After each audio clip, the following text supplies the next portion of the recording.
What is up, you guys? It is your boy, Phoenix Brenton here, and welcome to another video. In today's video, we're going to be talking about every division's worst team in the heading into the 2026 season. It's so weird to say. And, I guess before free agency as well. You can also say that as well. Before we get into today's video, like and subscribe. We are on the road to getting to 700 subscribers. But anyways, enough said. Let's get into the video. And let's start off with the NFC West. And I don't think this really comes to a shocker to anyone. It's the Arizona Cardinals. I mean, you got a new head coach, which I don't really particularly like because Mike McClure actually was, I think, formerly with the Jets, and then got fired and went to the Rams, and then all of a sudden he got a job. Just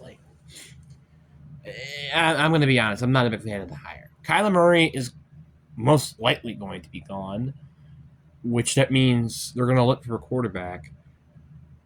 The question is who? Because they're not probably going to get Fernando Mendoza.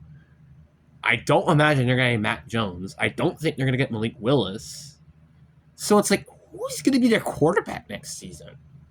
You know? Are they going to, take maybe a fly on Derek Carr or something? I don't know. I legitimately don't know. And that's not their only hole in that entire team, by the way. They have questions at wide receiver. They have questions on the offensive line. This team is just a mess and just needs so much help to fix. Then we have the NFC North, and this is such a weird division to really talk about. It's so weird, and I don't even know who to really pick, to be honest. And to me, I think it's probably going to be the Minnesota Vikings. Now, to be granted, right, I don't hate this team, right? But it's just how their division shapes up for me. Because, again, the Lions, I don't imagine they're going to have as bad as the years they did last year. I just don't imagine, though, that. They might not have the same success as, 2 years ago, but I don't think they're going to have as bad success as last year. Packers are the Packers. They're consistently usually above 9-8 record team. And then you have the Bears, who just won their division last year, which I do kind of expect maybe a bit of a down year for them, but not by much. And then there leaves the Vikings, which there's questions at quarterback. I don't like their secondary that much of at all. It's just that team is so. It's that team can be good. I feel like if this team was in the NFC South, I feel like there's a very good chance they could win that division. But the problem is one, they're in the NFC North, which is one of the toughest divisions in football. But I feel like. And I feel like this is going to be a very interesting question during the entire offseason. Is it too early to move on from J.J. McCarthy, or is it not? Because J.J. McCarthy wasn't entirely awful last year. There were some moments where he was serviceable.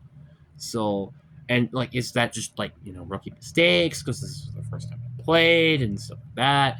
It's just all that conflict and stuff. I mean, who knows? If Joe Burrow doesn't end up playing for the Vikings somehow, maybe they might be legitimately the best team. I don't know. But then we have the NFC South, which, similarly to the NFC North, there's not really a team that's the worst. Because it's I feel like all these teams are relatively similar to each other. But if I did have to pick one, I probably would say the Atlanta Falcons. Now, like I said before, this entire division could honestly be the worst team in the worst team in the NFC South. The entire division.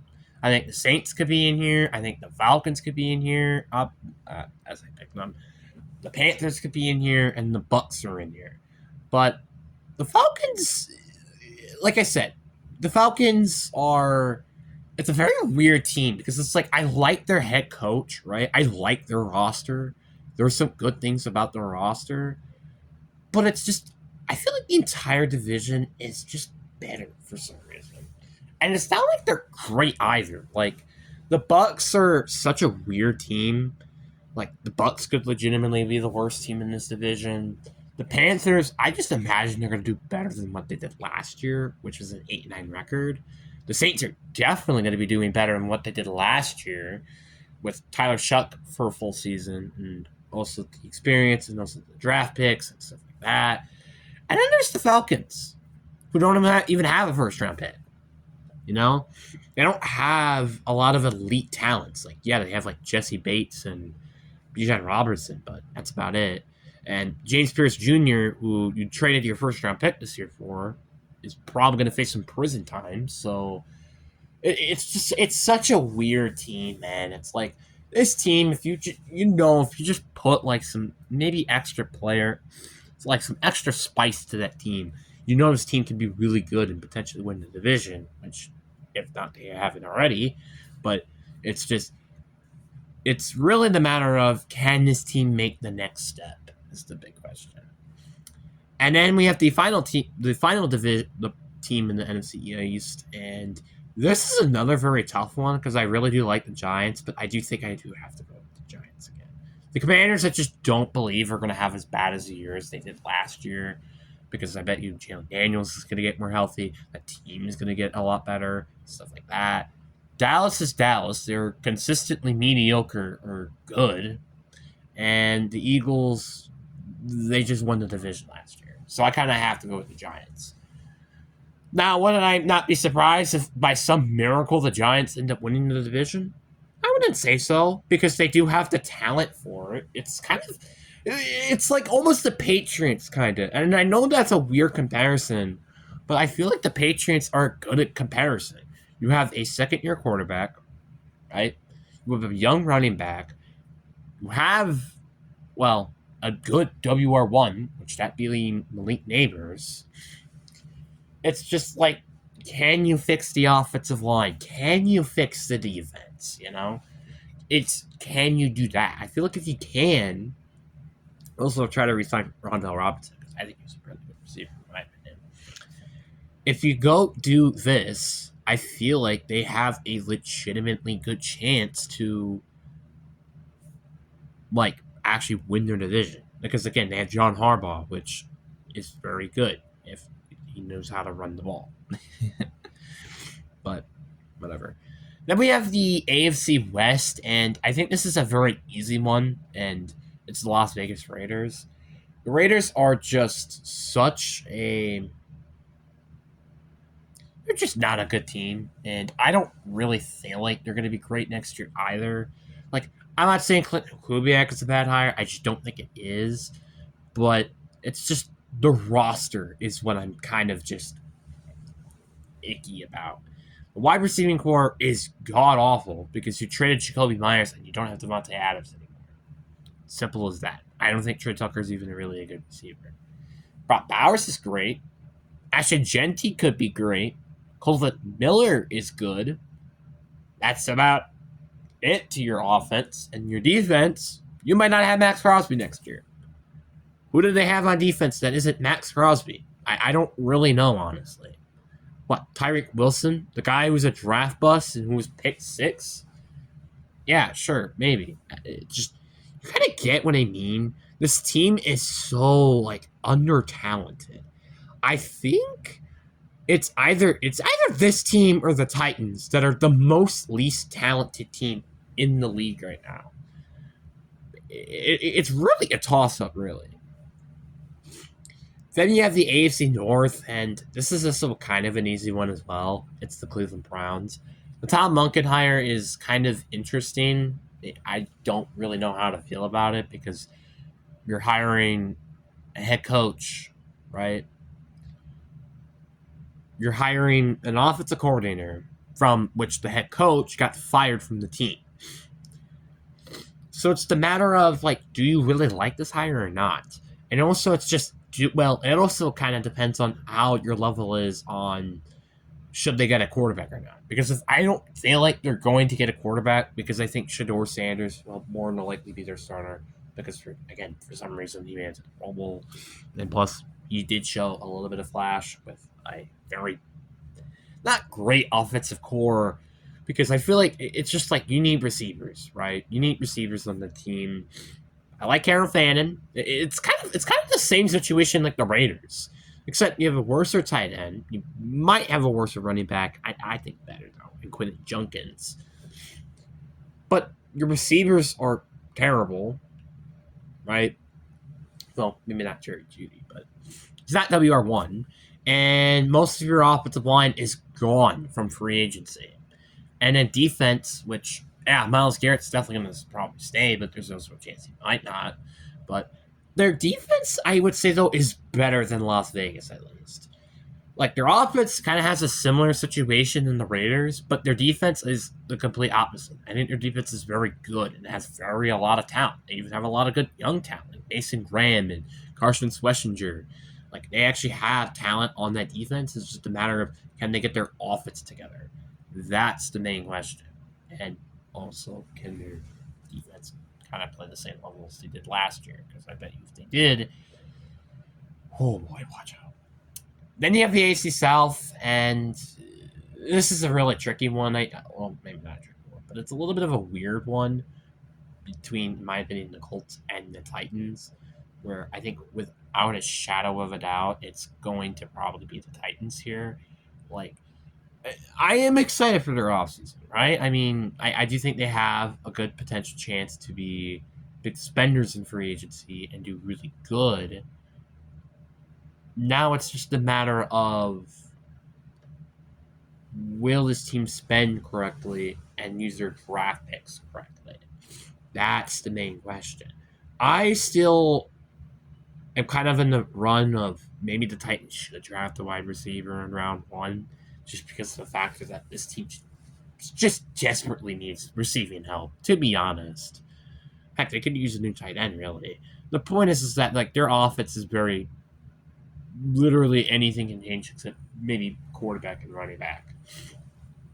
And I do think, though, there is a good chance they're going with defense in round 1. As a lot of people might be happy about it, that's, I feel like, the unfortunate reality for this team. Because, again, you got Robert Saleh, who's a defensive-minded head coach, so there's going to be a likely chance they're going to take that.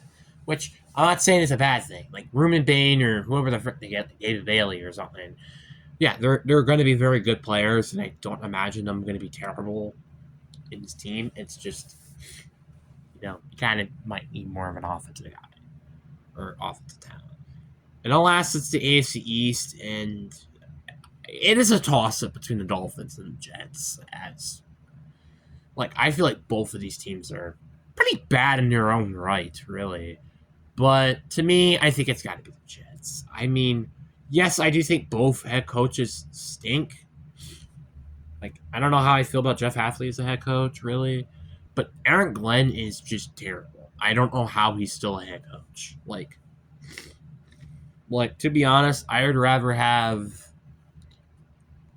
probably would maybe almost rather have Ken Patullo as my head coach over Aaron Glenn. That's how bad Aaron Glenn is.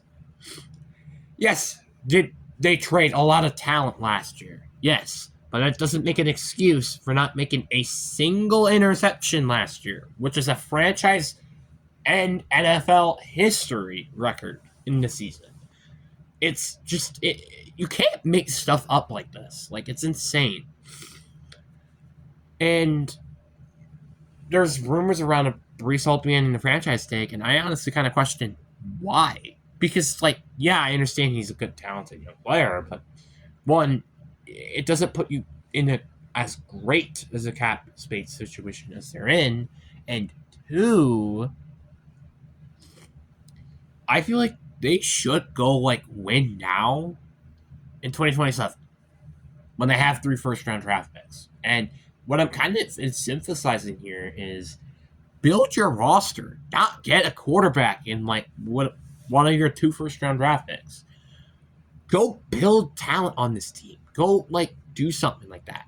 And who knows? Maybe go and take a flyer in round 2 or day 2 or round 3 even as your new quarterback. Because it doesn't hurt to try something like that where you're not paying him then as much money and you also give him a better opportunity to build around the team and stuff. That's my personal opinion. Maybe take something like a Browns direction, kind of, as weird as that might sound.